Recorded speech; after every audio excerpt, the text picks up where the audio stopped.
pada kami ya Bapa. Untuk kami memberikan waktu kami Bapa, bersekutu bersama dengan Engkau Bapa, menyatakan kerinduan hati kami, menyatakan segala rasa yang kami miliki terhadap Engkau ya Bapa, rasa rindu, rasa cinta ya Bapa, rasa haus akan Engkau Bapa. Terima kasih ya Bapa, bersyukur Bapa buat pagi yang indah ini Bapa.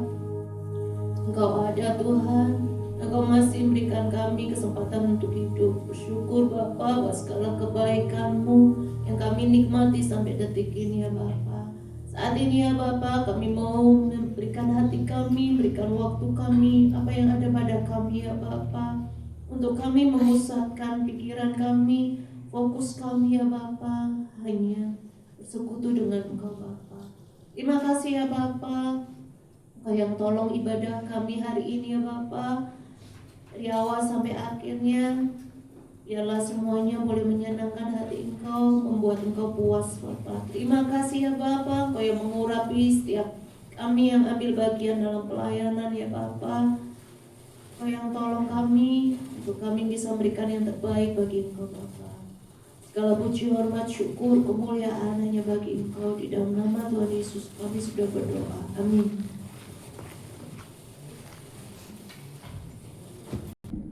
Puji nama Tuhan. Kita bersyukur bahwa kita memiliki Allah yang baik. Amin. Allah kita sungguh Allah yang baik, sangat baik, teramat baik, dan selalu baik untuk kita. Kami bersyukur Bapa, kami memiliki Bapa yang baik, Bapa yang selalu ada untuk kami, Bapa yang gak pernah meninggalkan kami.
kebaikan-Mu selalu baru setiap pagi. Kemurahan-Mu melebihi dari segalanya, Bapa. Terima kasih ya Bapa, kami bersyukur memiliki Bapa yang baik, Bapa yang gak pernah meninggalkan kami, Bapa yang selalu ada untuk kami. Bersyukur Bapa buat penyertaan-Mu di setiap langkah-langkah hidup kami. Bersyukur pagi hari ini kami masih diberi kehidupan untuk kami bisa menyatakan rasa syukur kami, rasa bangga kami sebagai anak-anak Allah yang Maha Tinggi, anak-anak dari Sang Penebus hidup kami. Engkau yang sudah mengampuni kami, menyucikan kami, menguduskan kami, melayakkan kami menjadi anak-anak-Mu sehingga kami bisa memanggil-Mu Bapa, Bapa yang sangat baik. Terima kasih ya Bapak, ini kami bawa hati kami untuk kami bisa menyatakan perasaan bangga kami, menyatakan rasa syukur kami kepada Engkau Bapa. Di dalam nama Tuhan Yesus Kristus kami siap menyatakan Engkau baik. Amin. Allah kita Allah yang baik, amin. Yes, kita rasakan segala kebaikan Tuhan. Sebab itu kita mau katakan, sebab Tuhan baik. Katakan, sebab Tuhan baik. Sebab Tuhan baik, anugerahnya kekal selamanya.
keras lagi katakan. Amin. Ini pengakuan kami.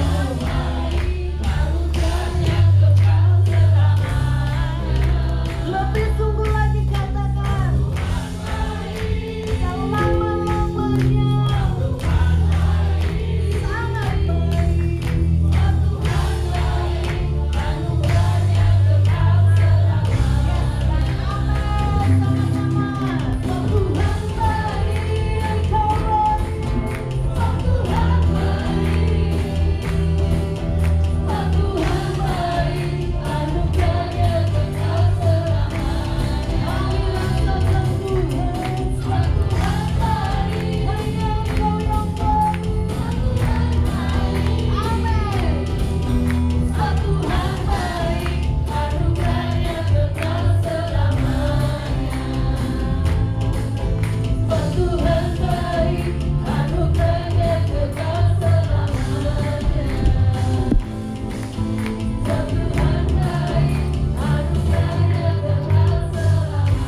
Lambaikan tangan, katakan Tuhan Yesus baik. Amin. Amin. Sungguh kasihnya tidak berkesudahan kepada kita. Gak pernah habis sama sekali. Selalu baru tiap pagi. Amin. Tiada berkesudahan kasih-Mu Tuhan. Kami mau nyatakan bahwa hanya Tuhan Yesus yang baik. Selama-lamanya. Hanya Tuhan yang baik. Amin. Tiada berkesudahan kasih setia-Mu Tuhan. Selalu baru rahmat-Mu bagiku. Hari berganti hari, kataku lihat kasih-Mu.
persembahan pujian. Mari saya persilakan sambil mempersiapkan diri. Kita mau nyanyikan lagu ini sekali lagi, Allah itu baik.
Shalom, puji Tuhan.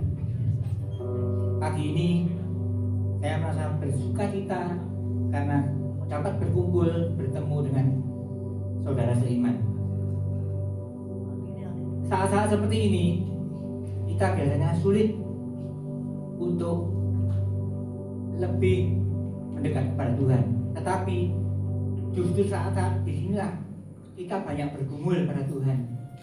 Dan saya yakin kalau kita dengan iman sepakat taat akan firman-Nya, Tuhan pasti mengabulkan apa yang menjadi pergumulan kita semua. Seperti saya mengalami ya beberapa waktu yang lalu, waktu saya diberkati dengan mobil itu, saya bilang sama Tuhan, Tuhan, saya rindu untuk melayani Engkau dengan membawa jemaat-jemaat ke gerejamu. Waktu itu saya tidak punya uang sama sekali. Kebetulan ke tempat saudara menawari mobil. Dan kamu mau beli mobil ini ya? Waduh, gak punya uang aku sekarang. Ini ya, mobil ini bawaan kamu tak kasih tempo 1 bulan ya. Bisa. Kamu masih kerja waktu itu. Memang saya waktu itu bekerja di Sanbe Farma. Jadi saya juga bercita-cita, Tuhan, kalau saya pensiun, saya ingin melayanimu dengan apa talenta yang saya punya. Dan tepat 1 bulan Tuhan pun juga menjawab dan telah menyediakan keuangannya. Nah, di sini kalau kita bergumul dengan sungguh dengan iman, pasti Tuhan akan mengabulkan. Dan kita minta supaya apa yang kita pinta itu juga berkenan di hati Tuhan. Jadi biarlah kita semakin kuat dan semangat untuk senantiasa bergumul pada Tuhan.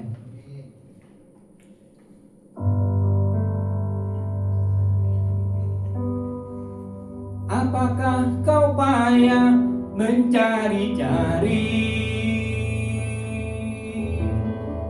Apakah kau payah berkeliling? Bawalah sekarang segala susahmu pada kaki Yesus letakkanlah. Serahkan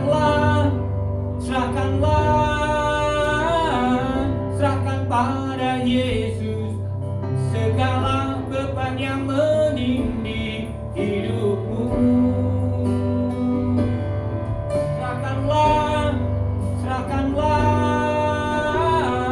Serahkan pada Yesus, Dia akan ganti segala duka menjadi suka.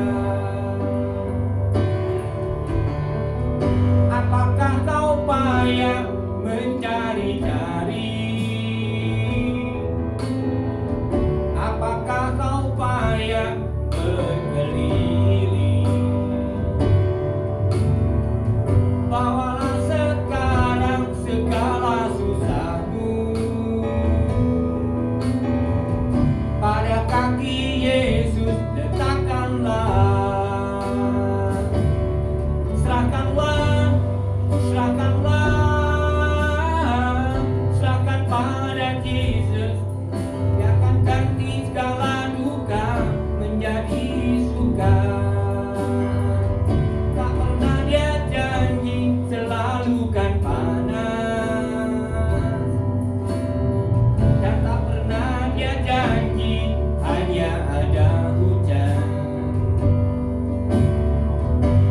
Dia janjikan memberi kekuatan. Bila taubat ganas meladamu, serahkanlah, serahkan pada Yesus segala beban yang menindih hidupmu. Serahkan pada Yesus. Ia akan ganti segala duka menjadi suka. Ia akan ganti segala duka menjadi suka. Ia akan ganti segala duka menjadi suka. Pada kaki Yesus letakkanlah. Terima kasih, kiranya memberkati kita semua. Puji nama Tuhan, karena kita memiliki Bapa yang baik, hidup kita kita tanggung bersama Dia. Makanya ada kata-kata, serahkanlah segala kekhawatiranmu, sebab Tuhan yang memelihara kita. Amin. Amin. Tuhan Engkau baik, sungguh sangat baik. Kami rasakan kebaikan. Yesus, Kau sungguh baik. Yesus, namamu indah. Yesus, ku cinta Kau selalu, ku tinggikan, ku agungkan.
firman-Mu Tuhan. Mari Engkau berbicara kepada kami Tuhan. Kami buka telinga hati kami untuk dengar suara-Mu. Roh Kudus, tolong kami dalam mendengar firman-Mu. Jikalau ada yang kurang jelas, Roh Kudus berikan penjelasan sehingga firman-Mu kami bisa mengerti dan kami bisa melakukannya. Tolong kami Tuhan, kami ingin memahami kebenaran firman-Mu. Hamba-Mu yang akan menyampaikan firman-Mu, Tuhan siapkan dia Tuhan, dan Kau mengurapinya dengan urapan-Mu Tuhan, supaya setiap firman yang disampaikan itu diurapi oleh Engkau ya Tuhan. Tuhan, dan firman-Mu menjadi iman dalam hidup kami. Terpujilah akan nama-Mu Bapa. Kau yang pimpin Tuhan dalam pemberitaan firman. Dalam nama Tuhan Yesus Kristus kami berdoa. Amin. Silakan Bapak Ibu Saudara duduk. Puji Tuhan. Haleluya. Amin.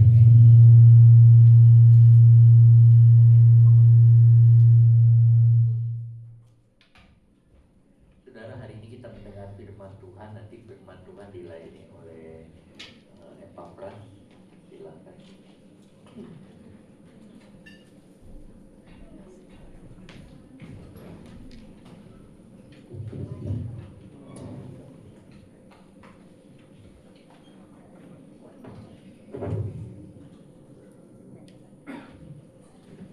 Baik, shalom, puji nama Tuhan. Satu kasih karunia kalau pada hari ini saya bisa kembali lagi menyampaikan kebenaran firman Tuhan.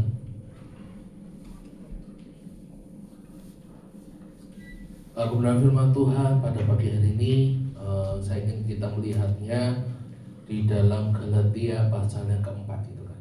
Dalam Galatia pasal yang keempat, kalau saya bisa memberikan judul firman Tuhan pada pagi hari ini, yaitu mengenai identitas kita, yaitu kita bukan lagi budak tetapi anak gitu kan. Dan ini adalah satu hal atau pelajaran yang penting untuk kita memahami bahkan mengerti gitu. Ada sebuah ilustrasi gitu kan.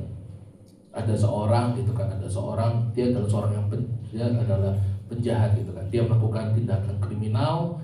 Singkat cerita, dia ditangkap oleh pihak berwajib gitu kan, dan harus masuk ke penjara gitu kan. Di dalam penjara dia harus tinggal di sana untuk memenuhi masa hukumannya dia, untuk menjalani masa hukumannya dia. Ketika dia sudah bebas, pikirannya itu masih terngiang-ngiang akan waktu dia di penjara gitu. Sehingga ketika dia bebas, dia masih ada rasa ketakutan. Dia masih merasa ada yang selalu mengawasi hidupnya dia gitu. Padahal sebenarnya dia sudah bebas. Dia sudah menjalani masa hukumannya di dalam tahanan penjara.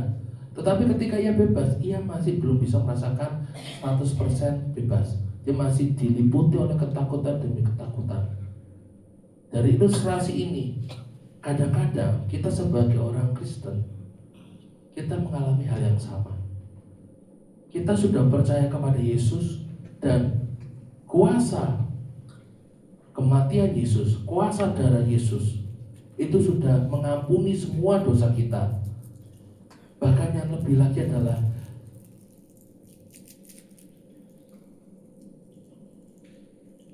selain kita diampuni dosanya, kita diangkat menjadi anak. Tetapi dalam kehidupan kita sehari-hari, kadang-kadang kita tidak hidup seperti anak. Kita malah hidup seperti hamba. Kita hidup seperti seorang budak, yang dimana kita harus mencari pengakuan kepada Tuhan. Sehingga setiap kehidupan kita, hari lepas hari, isinya adalah kira-kira Tuhan mengakui saya enggak ya? Kadang-kadang Tuhan ini seneng gak ya sama saya? Beda Bapak Ibu. Ketika seorang budak dia bekerja dengan sangat rajin, bukan karena dia senang dengan pekerjaannya, tetapi karena dia takut dipecat, dia takut disingkirkan, dia takut dibuang. Tetapi seorang anak ketika dia bekerja, dia tahu karena bapaknya mengasihi dia. Karena dia sudah terlebih dahulu merasakan kasih Tuhan yang begitu hebat, begitu besarnya, sehingga ia ngerti hal itu. Sehingga ia mau bekerja, ia mau melakukan segala sesuatu yang ada. Apakah hidup kita, apakah hidup kekristenan kita saat ini masih berpikiran seperti itu enggak? Dan itu yang menjadi apa yang akan kita renungkan pada pagi hari ini. Mari kita buka di dalam Galatia pasal 4 ayat yang pertama sampai yang ke-7 terlebih dahulu.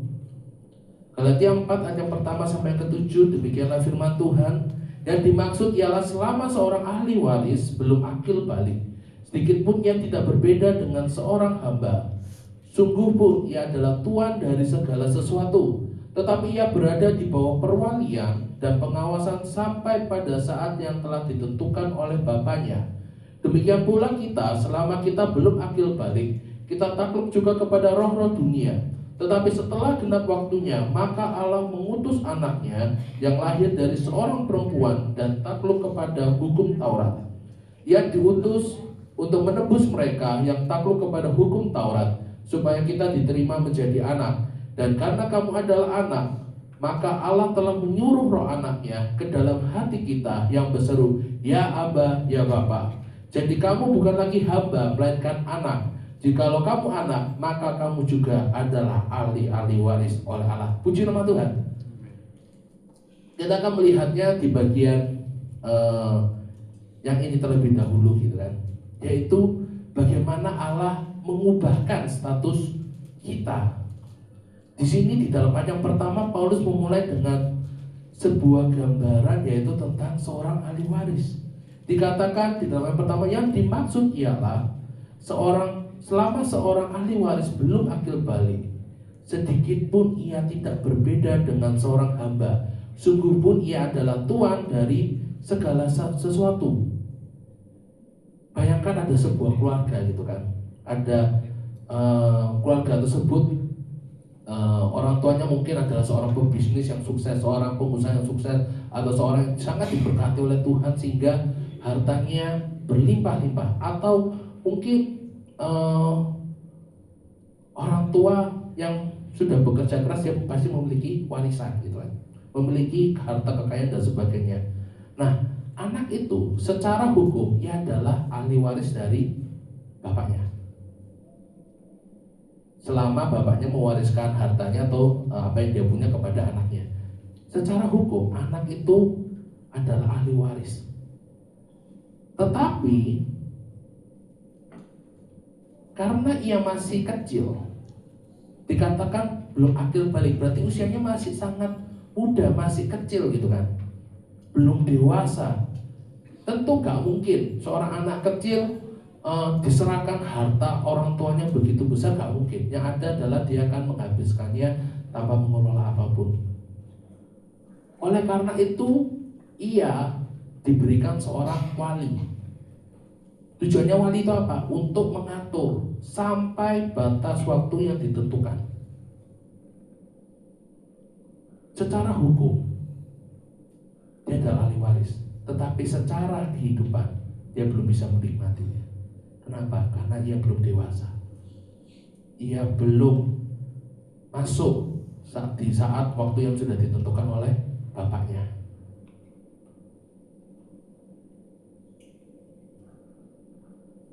Itulah kenapa di dalam ayat yang kedua dikatakan, tetapi ia berada di bawah perwalian dan pengawasan sampai pada saat yang telah ditentukan oleh bapaknya.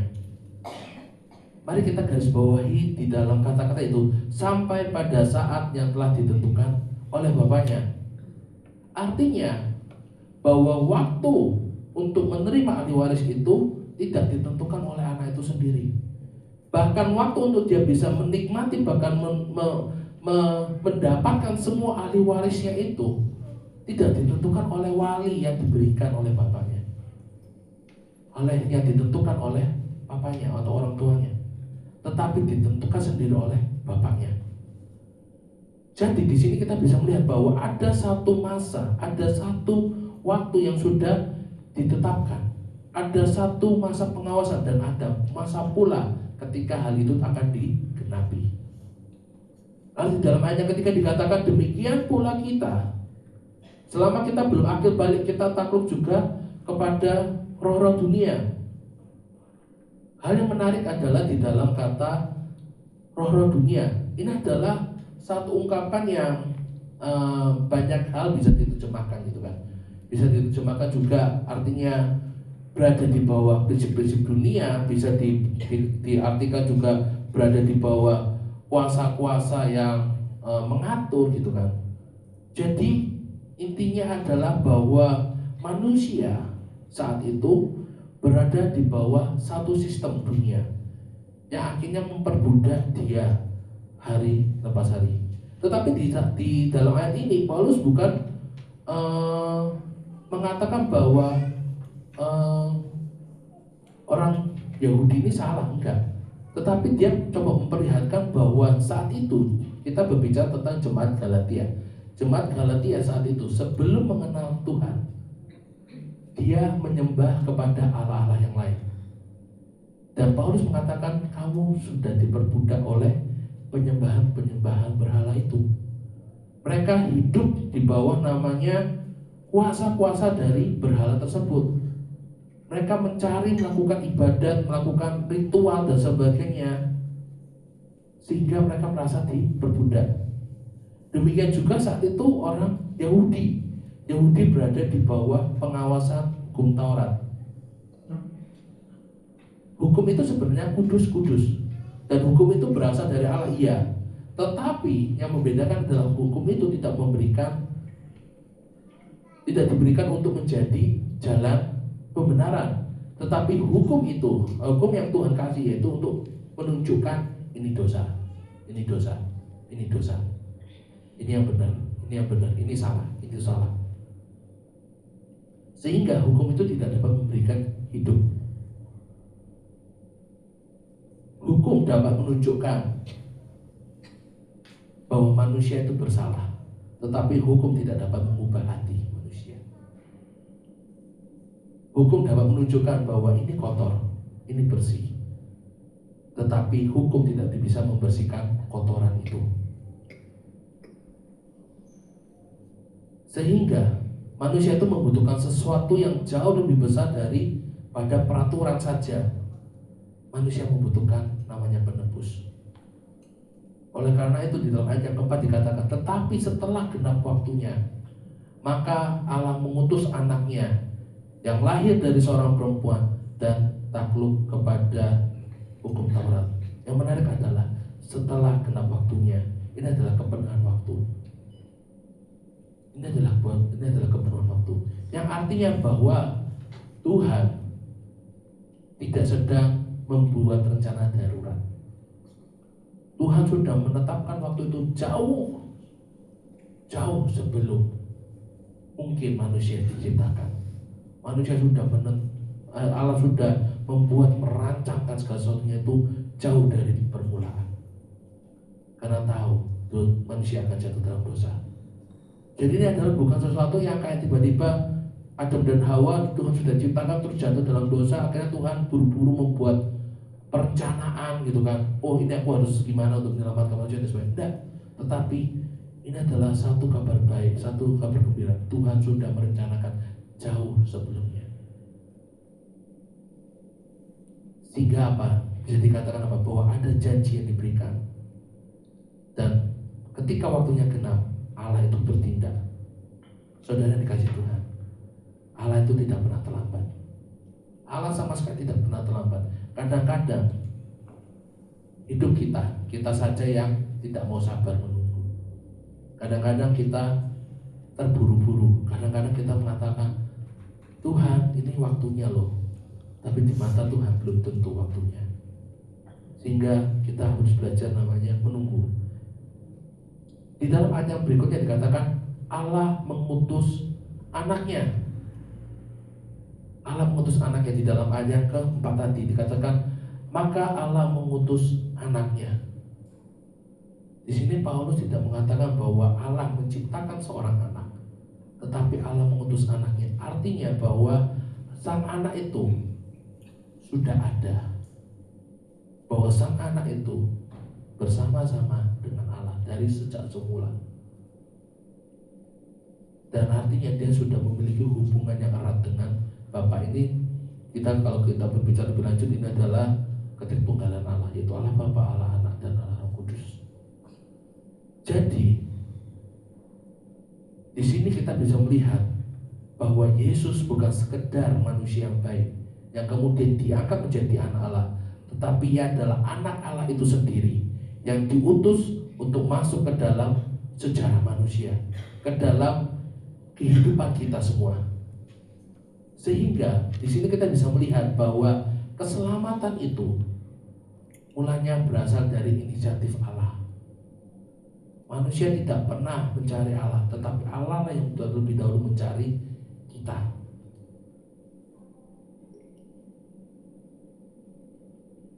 Injil bukan cerita tentang bagaimana manusia berhasil menemukan Allah, tetapi Injil adalah satu cerita tentang bagaimana Allah datang untuk mencari manusia tersesat dan menyelamatkannya.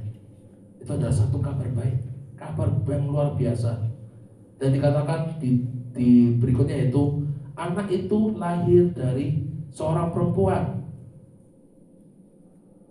yang artinya bahwa ia tidak tampak hanya sekedar sebagai tampak seolah-olah seperti manusia, tidak, tetapi ia adalah 100% manusia. Kadang-kadang di dalam nama pengajaran Kristen ada yang mengatakan, oh Allah itu 100% manusia doang, Allahnya nggak ada. Tapi ada yang mengatakan, oh tuh Yesus itu Allah doang, nggak ada manusia. Sehingga apa? Sehingga ketika kita mengalami kelemahan, Allah itu nggak bisa merasakan seolah kayak kita. Tetapi di bagian ini dikatakan dia 100% juga manusia. Artinya ia mengalami namanya kelahiran. Ia dilahirkan sama seperti kita semua. Ia bertumbuh, ia pernah merasakan lapar, ia pernah merasakan haus, ia pernah merasakan lelah. Kalau kita baca di 4 Injil gitu kan, Matius, Markus, Lukas, Yohanes, Bapak Ibu Saudara bisa menemukannya. Ia pernah sedih, nangis. Ia mengalami juga penderitaan ketika ia harus memikul salib gitu kan. Ia mengalami cambuk, ia mengalami apa, hinaan, dihina, diludai dan sebagainya. Ia mengalami itu semua. Sehingga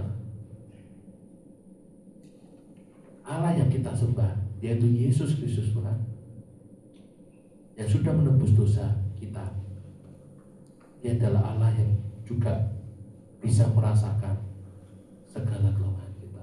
Sehingga artinya apa? Ketika kita datang kepada Allah, kita nggak perlu merasa sok kuat, kita nggak perlu merasa harus kuat sekali.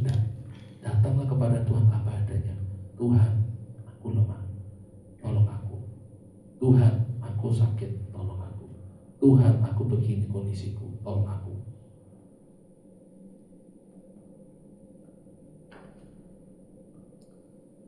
Lalu di berikutnya adalah bahwa anak itu lahir dan takluk kepada hukum Taurat, yang artinya anak itu berada di bawah hukum.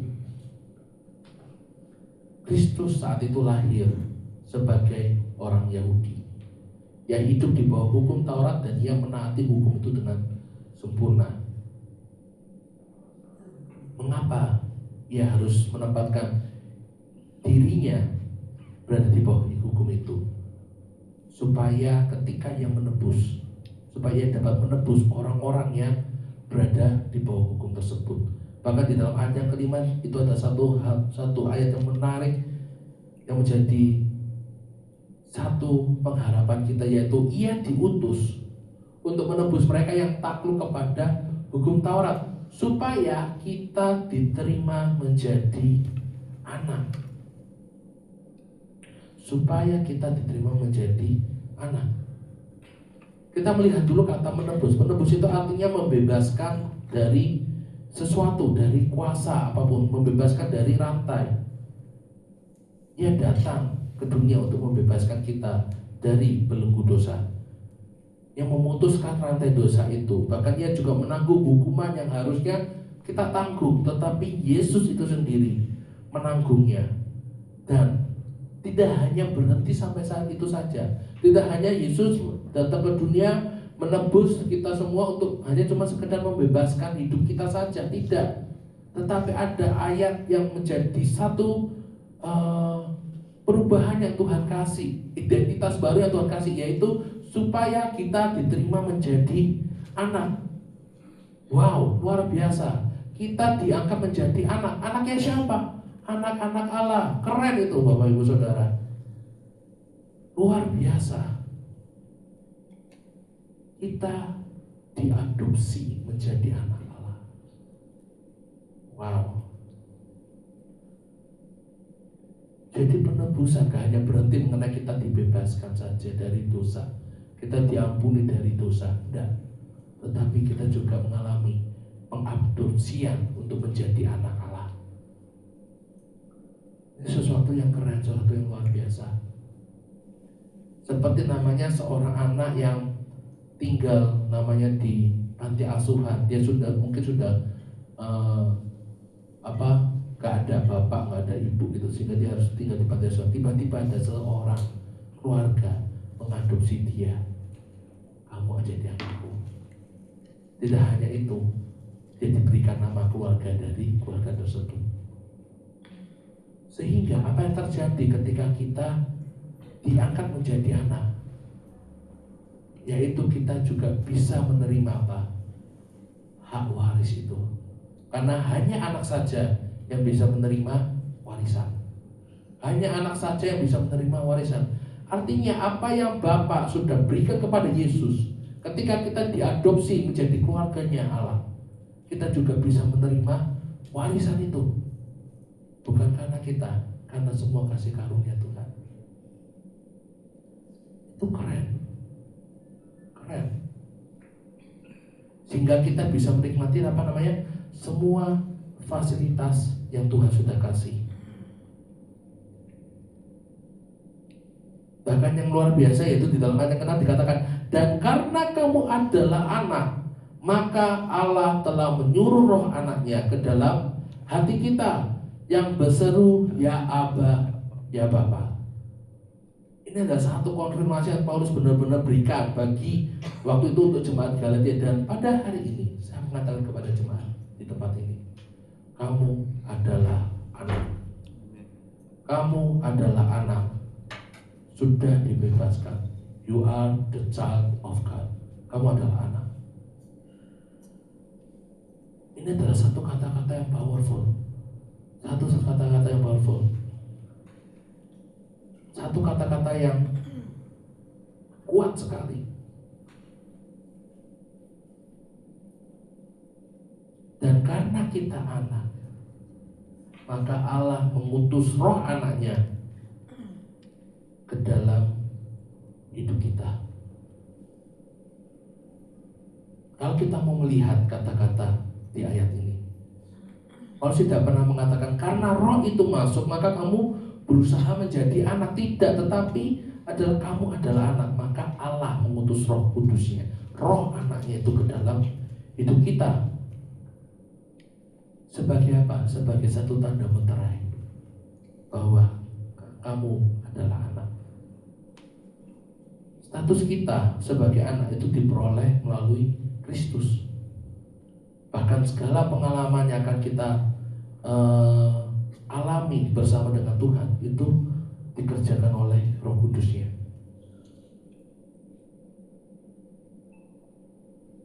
Dan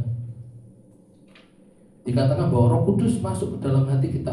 Dia tidak hanya menyentuh perilaku luar saja, tetapi ia menjadi pusat dalam kehidupan kita, dan ia mengubah cara kita bagaimana melihat Allah. Dulu kita melihat Allah sebagai seorang raja yang luar biasa, sebagai seorang pencipta, sebagai raja di atas segala raja, sebagai Tuhan yang tiada tandingannya. Tetapi pada ayat ini dikatakan Tuhan Roh Kudus membuat cara pandang kita berubah, yaitu kita bisa melihat Allah bahkan memanggilnya sebagai Abba, ya Bapa. Abba di sini adalah satu panggilan untuk satu hubungan yang begitu dekat antara anak dengan ayah, antara anak dengan bapaknya. Tetapi selain itu, di situ ada namanya satu rasa hormat. Jadi bukan hanya sekedar kedekatan terus akhirnya kita tidak ada hormat, tidak. Tetapi kata ya Abba, ya Bapa, ini adalah ada hubungan yang begitu dekat, tetapi juga ada rasa hormat kepada Dia.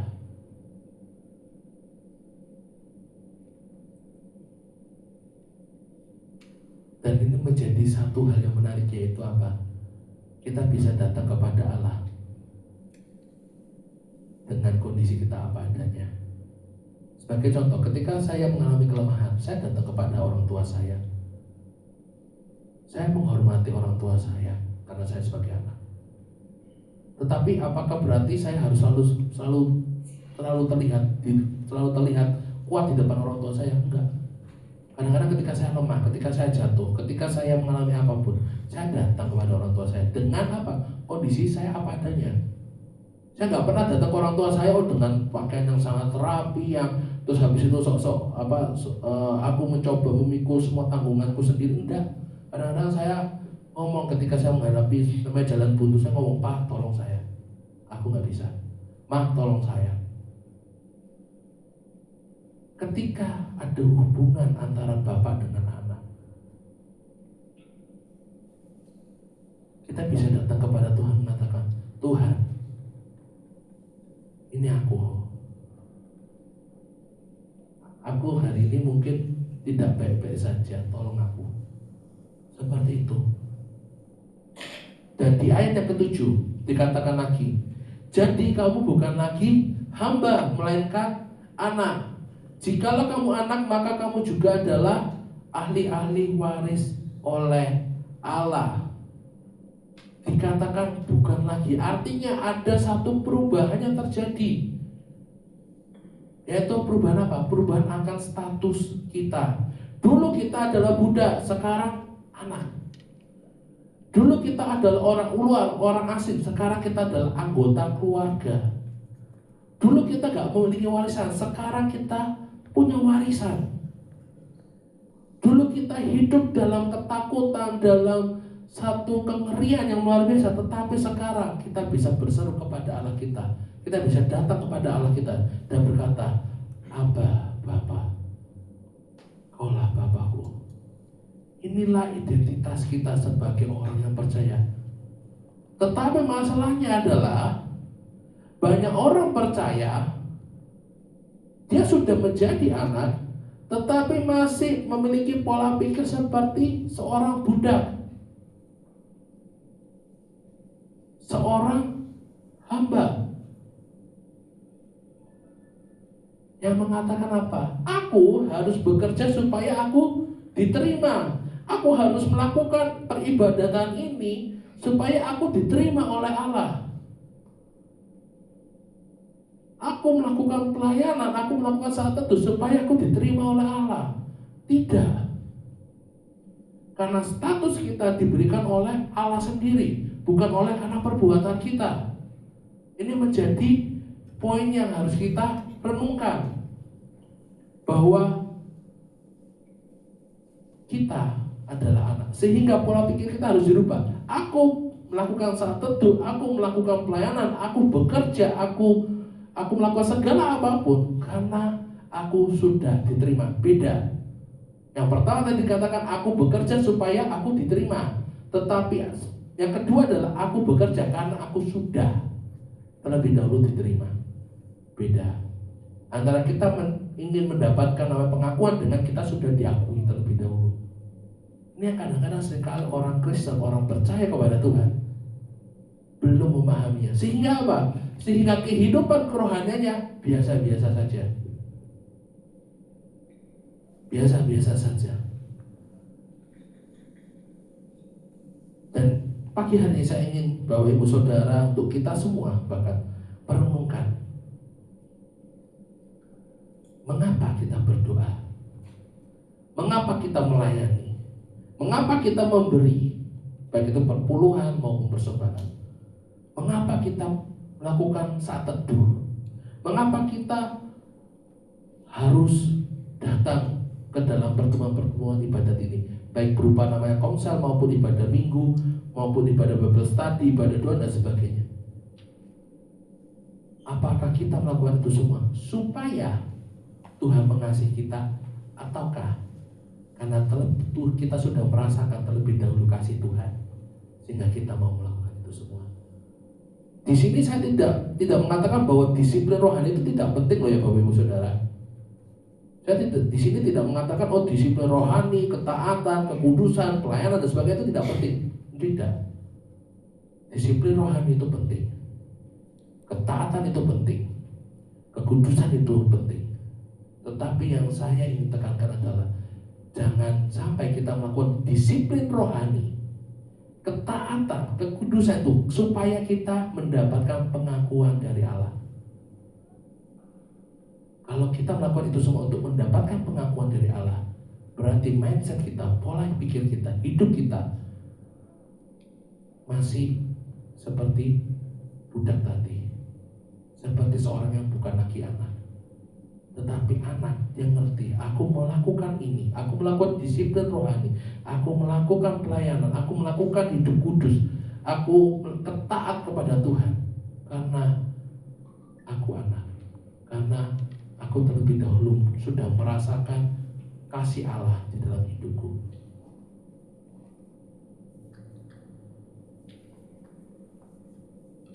Sehingga poin pertama ini saya katakan, jangan terus hidup sebagai budak.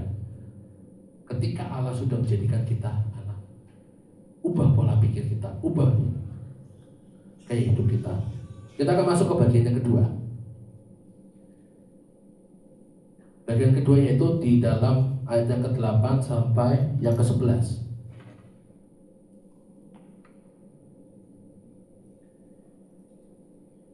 Dalam ayat yang ke-8 sampai ayat yang ke-11 dikatakan, dahulu ketika kamu tidak mengenal Allah, kamu memperhambakan diri kepada Allah-Allah yang pada hakikatnya bukan Allah. Tetapi sekarang sesudah kamu mengenal Allah, atau lebih baik sesudah kamu dikenal Allah, bagaimanakah kamu berbalik lagi kepada roh-roh dunia yang lemah dan miskin, dan mau mulai memperhambakan diri lagi kepadanya? Kamu dengan teliti memelihara hari-hari tertentu, bulan-bulan, masa-masa yang tetap, dan tahun-tahun. Aku khawatir kalau susah payahku untuk kamu telah sia-sia. Dikatakan di dalam ayat ke-8, dikatakan dahulu ketika kamu tidak mengenal Allah, kamu memperhambakan diri kepada Allah-Allah yang pada hakikatnya bukan Allah. Jemaat Galatia sebagian besar bukan berasal dari orang-orang Yahudi, tetapi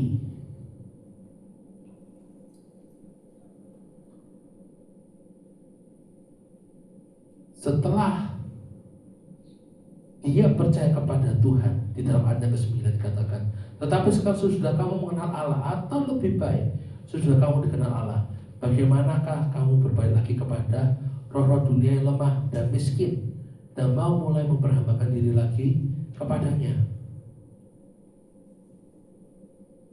Ketika mereka sudah mengenal Allah, dan ketika mereka sudah statusnya dirubahkan menjadi anak, di sini Paulus heran, bagaimanakah mungkin mereka mau kembali?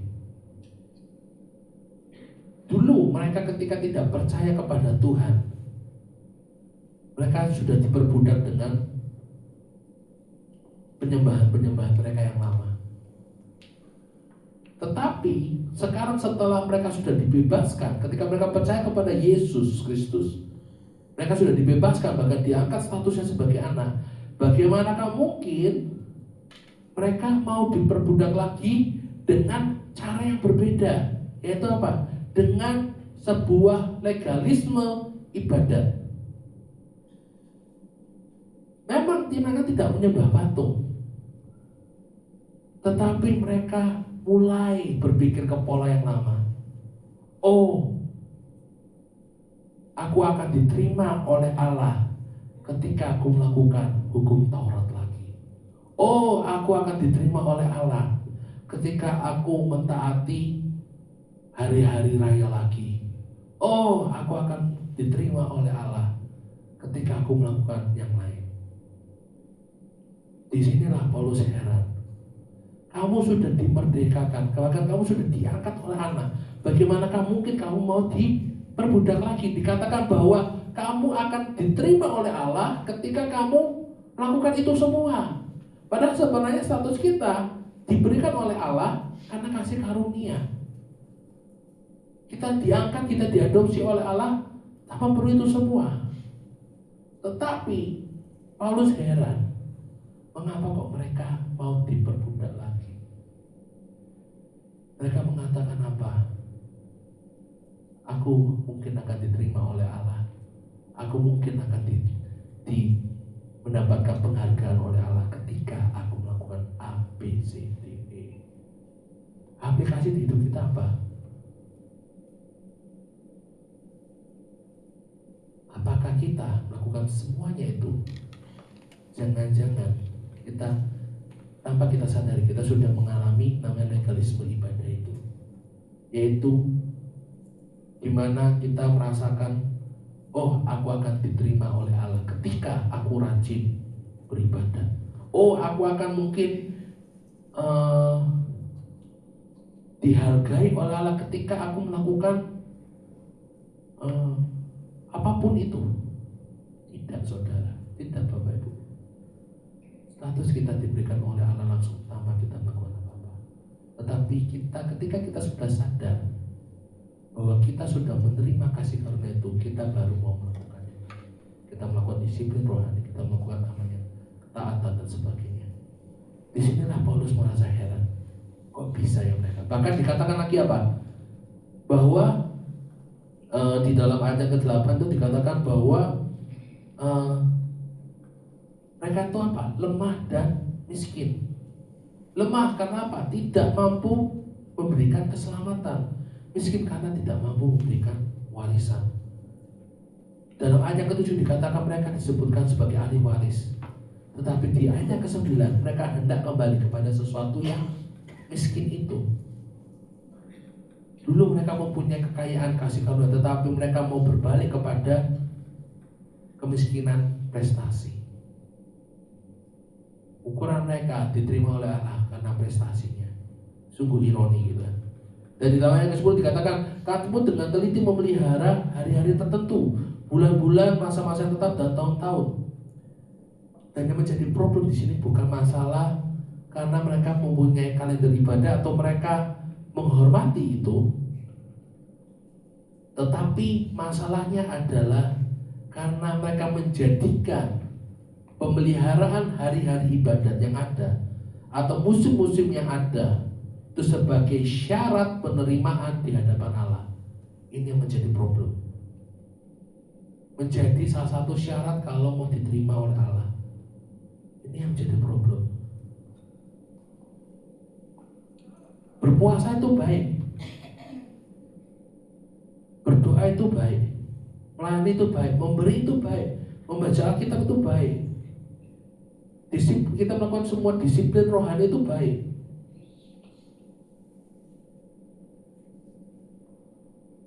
Tetapi seringkali kadang-kadang kita melakukan hal itu semua tujuannya apa? Untuk memperoleh identitas.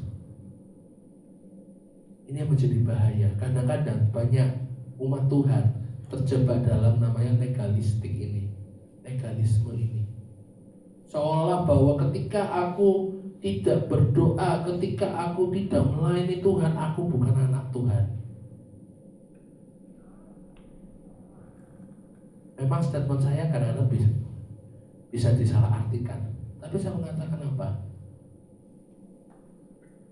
Kita melakukan itu semua karena kita adalah anak Allah, bukan karena kita supaya menjadi anak Allah.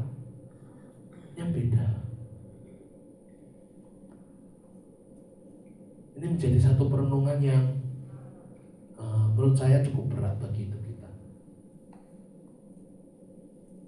Kita melakukan semua itu karena apa? Karena aku anak. Karena aku anak, maka aku merindu untuk mentaati Bapakku.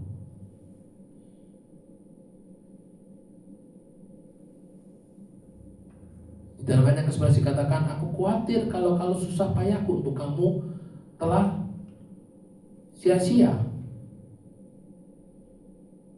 Ini adalah kekhawatiran yang Paulus ada gitu kan, sebagai seorang bapak rohani, sebagai seorang gembala, dia mengkhawatirkan itu. Kenapa?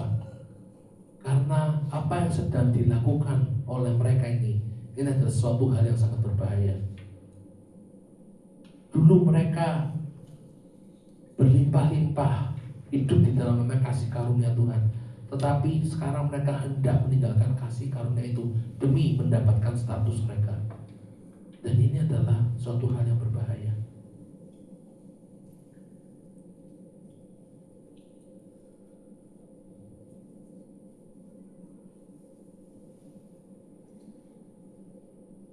Di dalam ayat yang berikutnya, yaitu di dalam ayat yang ke-12 sampai 20 dikatakan, aku minta kepadamu saudara-saudara, jadilah sama seperti aku, sebab aku pun telah menjadi sama seperti kamu. Belum pernah aku alami sesuatu yang tidak baik daripadamu.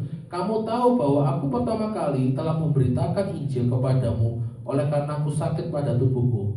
Sungguh pun demikian keadaan tubuhku itu yang merupakan pencobaan bagi kamu. Namun kamu tidak menganggapnya sebagai sesuatu yang hina dan yang menjijikkan. Tetapi kamu telah menyambut aku sama seperti menyambut seorang malaikat Allah, malahan sama seperti menyambut Kristus Yesus sendiri. Betapa bahagianya kamu pada waktu itu, dan sekarang di manakah bahagiamu itu? Karena aku dapat bersaksi tentang kamu bahwa jika mungkin kamu telah mencungkil matamu dan memberikannya kepadamu, apakah dengan mengatakan kebenaran kepadamu aku telah menjadi musuhmu? Mereka dengan giat berusaha untuk menarik kamu, tetapi tidak dengan tulus hati, karena mereka mau mengucilkan kamu supaya kamu dengan giat mengikuti mereka. Memang baik kalau orang dengan giat berusaha menarik orang lain dalam perkara-perkara yang baik, asal pada setiap bulan, setiap waktu, dan bukan hanya bila aku ada di antaramu.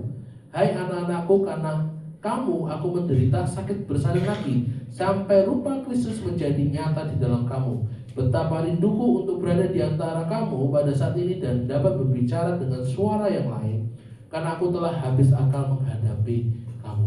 Ini adalah isi hati curahannya Paulus. Karena saking Paulus itu khawatir gitu kan akan kondisi jemaat di sana. Ini adalah bagaimana, ini adalah curahan hati dari seorang gembala. Ini adalah curahan hati seorang bapak rohani yang mengkhawatirkan anak-anak rohani yang ketika sudah melenceng, ketika sudah keluar dari jalur yang sebenarnya. Dan bahkan Paulus dengan terang-terangan mengatakan di dalam ayat yang ke-17,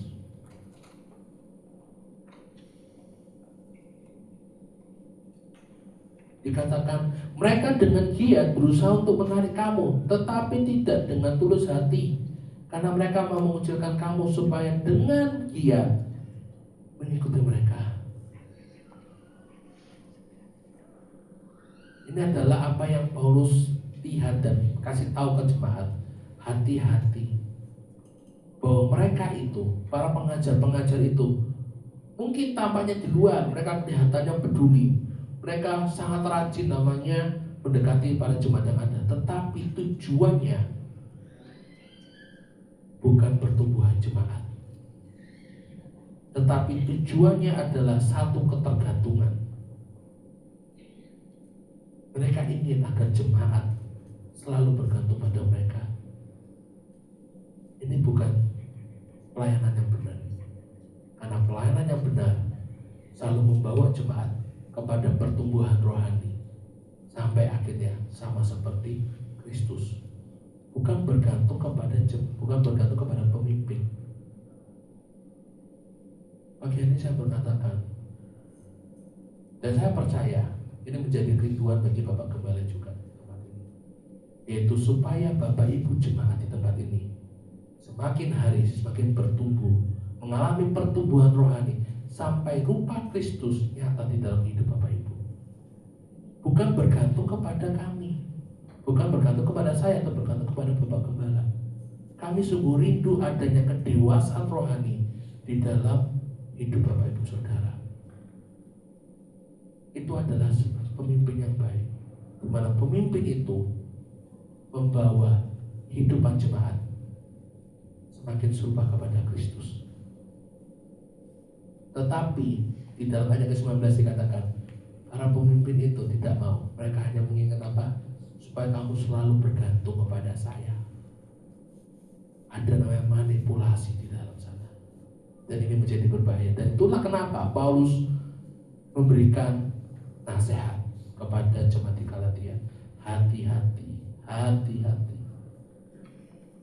hati-hati. Mungkin mereka tampaknya baik, mungkin mereka tampaknya menunjukkan kasih, tetapi di baliknya mereka tidak mengajarkan supaya jemaat itu hidup seperti Kristus, supaya tidak mengalami pertumbuhan rohani secara signifikan, tetapi hanya untuk bergantung pada mereka. Ini hati-hati.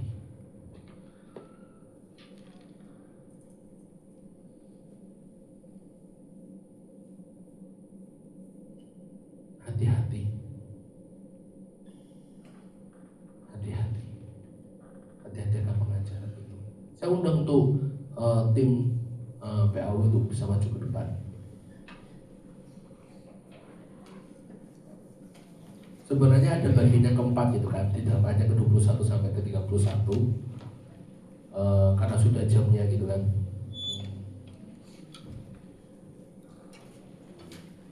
Saya ingin memberikan gambaran singkat dari bagian yang keempat ini, yaitu di sini dikatakan judul perikopnya kalau Bapak Ibu baca itu mengenai tentang Hagar dan Sarah.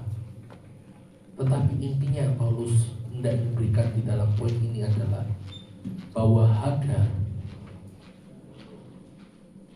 dan anaknya itu lahir karena usaha manusia, bukan karena janji Allah. Ismail bisa lahir karena usaha manusia, tetapi Ishak lahir karena janji Allah. Di sini Paulus memberikan nasihat apa? Jangan kita berusaha membantu Allah. Kadang-kadang kita dengan tanpa kita sadari atau tanpa kita ketahui, kadang-kadang seringkali kita berusaha mencoba membantu Allah untuk menggenapi janjinya. Gak perlu. Biarkan waktu Allah itu yang datang dan mengalami pemenuhan janji itu. Jadi ada beberapa poin kesimpulan, ada 5 poin. Yang pertama adalah berhentilah membangun identitas dari prestasi. Berhentilah membangun identitas dari semua apa yang kita lakukan. Tidak. Karena identitas itu sudah diberikan Allah sendiri. Yang kedua adalah datanglah kepada Allah sebagai seorang anak. Milikilah hubungan antara Bapa dengan anak itu. Itulah apa yang Tuhan inginkan. Sehingga apa? Kita bisa datang kepada Bapa kita tanpa perlu ada namanya satu hal yang kita sembunyikan. Kita bisa datang kepada Bapa kita dengan apa adanya. Lalu yang ketiga, jangan mengubah disiplin rohani menjadi suatu alat pembenaran diri. Apapun yang kita lakukan itu karena kita terlebih dahulu sudah merasakan kasih karunia Tuhan. Dan yang keempat adalah izinkan Kristus dibentuk di dalam kehidupan kita. Biarkan karakter Kristus itu muncul di dalam setiap kehidupan Bapak Ibu Saudara. Bukan untuk hari Minggu saja ada karakter Kristus, tetapi yang saya rindukan, yang semua gembala sidang yang rindukan, bahkan semua hamba-hamba Tuhan dimanapun mereka berada, mereka merindukan satu hal, supaya jemaat Tuhan bisa mengalami pertumbuhan rohani sampai karakter Kristus nyata di dalam kehidupan Bapak Ibu Saudara, dari Senin ke Senin, setiap hari, dimanapun kita berada, di tempat pekerjaan, di dalam rumah keluarga, di dalam lingkungan tetangga, dimanapun kita berada, maupun yang masih sekolah, di dalam sekolah kita. Biarkan orang lain bisa melihat ada Kristus di dalam hidup Bapak Ibu Saudara. Bertumbuhlah. Dan terakhir, belajarlah hidup berdasarkan janji, bukan kekuatan daging. Jangan pernah membantu Allah. Biarkan waktunya Allah tiba dan yang bekerja, dan kita bisa menikmati itu semua. Mari kita tundukkan kepala kita. Ada satu lagu, memang ini lagu bahasa Inggris, saya minta WL untuk bisa bantu. Judulnya yaitu Christ is Enough for Me. Ini ada lagu yang itu lama, tetapi saya mau Bapak Ibu untuk belajar. Memang di bahasa Inggris saya tahu beberapa jemaat ada yang belum familiar dengan bahasa Inggris, tapi kita mau belajar. Ini kata-kata bagus. Christ is enough for me. Christ is enough for me. Everything I need is in you. Everything I need. Ini artinya apa? Bahwa Kristus itu cukup. Kristus itu cukup. Jangan tambahkan yang lain. Jangan tambahkan Kristus dengan yang lain. Kristus itu cukup bagi hidup Bapak Ibu Saudara dan saya sendiri. Dan Dia adalah satu-satu yang kita perlukan. Dia satu-satu yang kita perlukan. Jangan tambahkan Kristus dengan yang lain. Lagu ini mengingatkan saya, yaitu dari kata-kata seorang hamba Tuhan yang kebetulan dia adalah mentor saya. Dia mengatakan apa? Saya dengan Kristus lebih dari cukup. Saya dengan Kristus lebih dari cukup. Kalau dulu Bapak proklamator kita mengatakan apa? Berikan saya berapa itu? 10 anak muda atau 100 anak muda, saya bisa menjungkir balikan dunia. Tapi saya mengatakan kita dengan Kristus lebih dari cukup. Kita dengan Kristus lebih dari cukup. Bapak Ibu mau penginjilan kemanapun, kita dengan Kristus lebih dari cukup. Jangan tambahkan yang lain. Jangan tambahkan A, B, C, D sampai Z. No. Kristus dengan kita lebih dari cukup. Bapak Ibu bisa menggebrak dunia. Bapak Ibu bisa menggebrak apapun yang rasanya sulit. Kristus dengan kita lebih dari cukup. Mari kita belajar lagu ini. Christ is enough for me. Christ is enough for me. Everything I need is in you. Everything I need, Christ is enough. Christ is enough for me. Christ is enough for me. Everything I need is in you. Everything I need, Christ is enough. Christ is enough for me. Saya undang Bapak Ibu Saudara untuk bangkit berdiri. Is enough for me. Everything I need is in you. Everything I need, Christ is enough. Christ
Saudara adalah anak, bukan budak, tapi anak yang merdeka.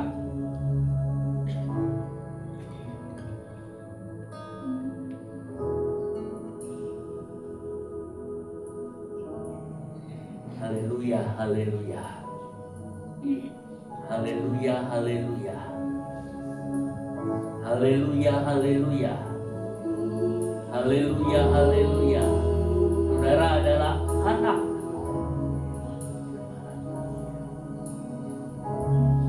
Amin.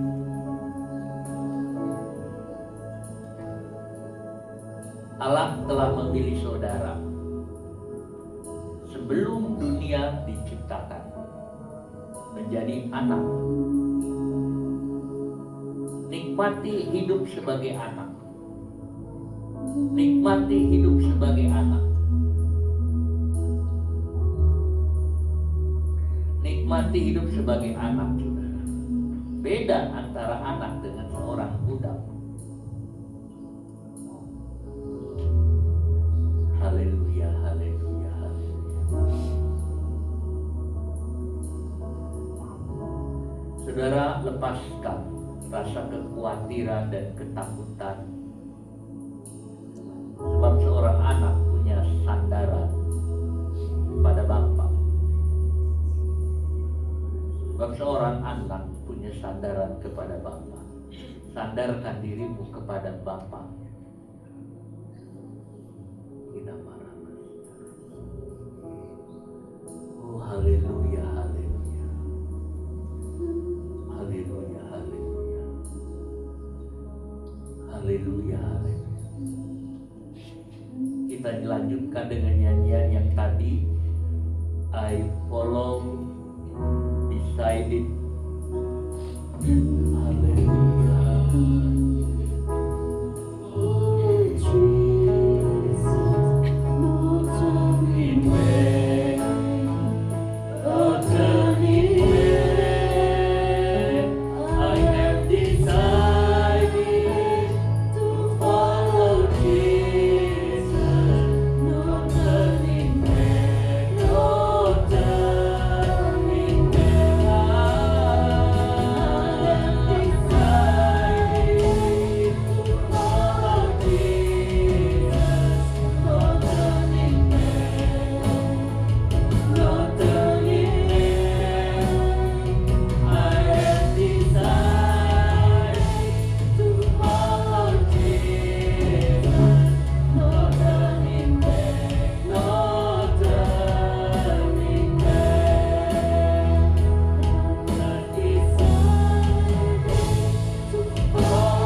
have decided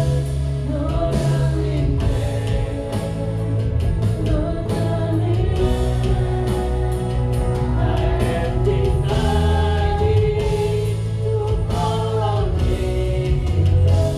No turning back, no turning back.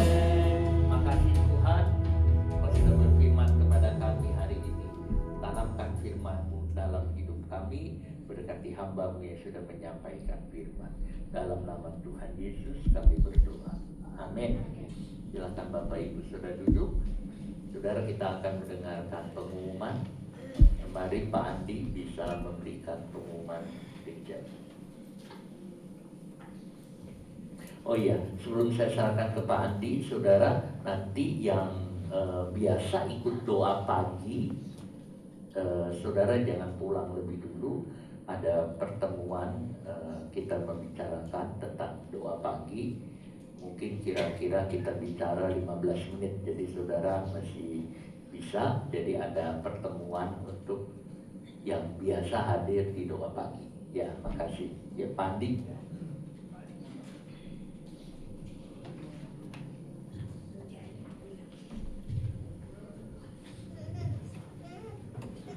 Ya, puji nama Tuhan. Memang kita anak, kita mewarisi apa yang menjadi milik Bapa, tapi jangan lupa sebagai anak kita punya tanggung jawab yang berat tentang warisan yang akan kita terima, yaitu iman, supaya kita benar-benar jaga supaya melalui warisan yang Tuhan beri, yaitu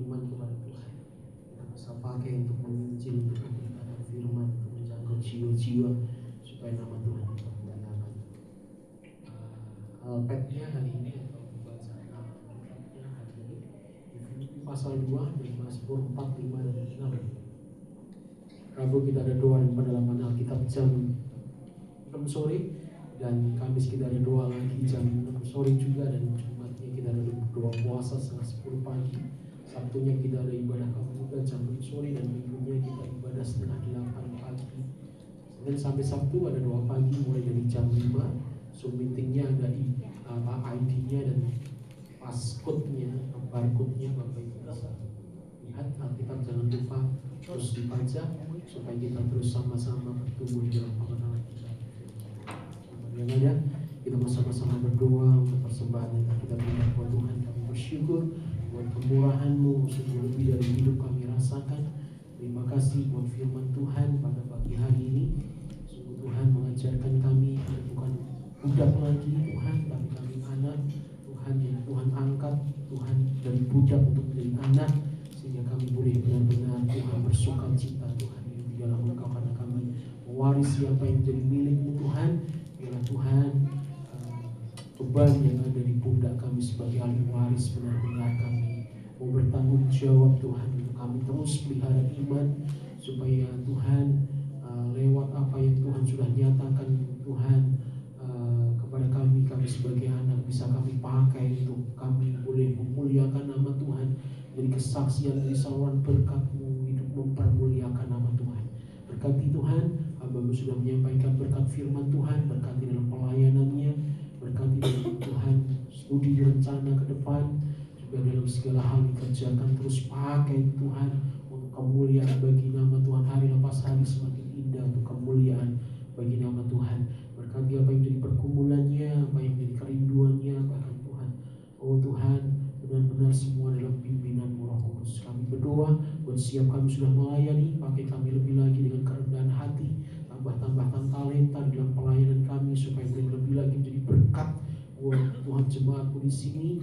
Dan Tuhan, kami boleh melayani dengan urapan yang daripada-Mu, karena kami mempersiapkan dengan baik dalam pelayanan kami ya Tuhan. Dan kami juga berdoa buat jemaat-Mu semua tanpa terkecuali, dalam setiap hidup nikah, dalam nafkah, dalam rumah tangga, dalam studi, dalam segala hal yang jadi pergumulan dari jemaat-Mu. Kami percaya pada saat kami hidup taat setia, Tuhan terus percaya kepada-Mu, lebih dari yang kami harapkan, doa dan minta itu yang Tuhan sediakan bagi setiap kami yang mengandalkan Engkau. Pakai kami untuk menjadi kesaksian kemuliaan bagi nama Tuhan. Biarlah terus Tuhan janji-janji-Mu kami Tuhan imani dalam hidup kami hidup dalam ketaatan Tuhan, sehingga hidup kami tidak ada lagi celah untuk si jahat itu masuk dalam hidup kami, sehingga benar-benar Tuhan kami boleh menjadi ahli waris yang Tuhan pakai dengan luar biasa untuk kemuliaan bagi nama Tuhan. Terima kasih Tuhan, bangsa negara Indonesia kami taruh dalam tangan pengasihan-Mu. Biarlah Indonesia dalam belas kasihan-Mu, dan gereja-gereja-Mu terus hidup dalam kekudusan, menjadi terang, menjadi garam, memancarkan sinar kemuliaan-Mu Tuhan buat bangsa kami tercinta, buat kota-kota dan juga buat bangsa-bangsa Tuhan semuanya. Terima kasih Tuhan, kami berdoa buat saudara-saudara kami mengalami sakit, kelemahan tubuh Tuhan, pergumulan, keperluan, kami percaya Tuhan Kau sudah berikan kesembuhan, Tuhan sudah memberikan jawaban, Tuhan sudah memberkati dengan luar biasa. Sebentar kami akan berikan yang terbaik menjadi milik kami. Tuhan sucikan, kuduskan Tuhan persembahan kami, boleh dipakai untuk kemuliaan bagi nama Tuhan di tempat ini lagi-lagi. Dalam nama Tuhan Yesus kami berdoa, haleluya, amin. Lapangkanlah tempat kemah-Mu, bentangkanlah tenda kediaman, janganlah hebat, panjangkan talinya dan panjangkanlah pohon-pohon. Lapangkanlah tempat kemah-Mu, amin. Bentangkan tenda kediaman-Mu, jangan menghemat, panjangkan talinya dan panjangkan kokoh patung-Mu. Lapangkanlah tempat kemah-Mu, sungguh bentangkan tenda kediaman-Mu, amin. Jangan menghemat, panjangkan talinya dan panjangkan kokoh patungmu, sebab engkau kan mengembang ke kanan ke kiri, keturunanmu kan memperoleh bangsa-bangsa dan mendiami kota-kota sunyi. Siapkanlah dirimu. Kita mau sama-sama berdiri. Sebab engkau kan menembak ke kanan ke kiri, keturunanmu kan memperoleh bangsa-bangsa dan mendiami kota-kota sunyi. Siapkanlah dirimu, suku sebab engkau kan menembak ke kanan ke kiri, keturunanmu kan memperoleh bangsa-bangsa dan mendiami kota-kota sunyi. Siapkanlah dirimu, siapkanlah dirimu, suku siapkanlah dirimu.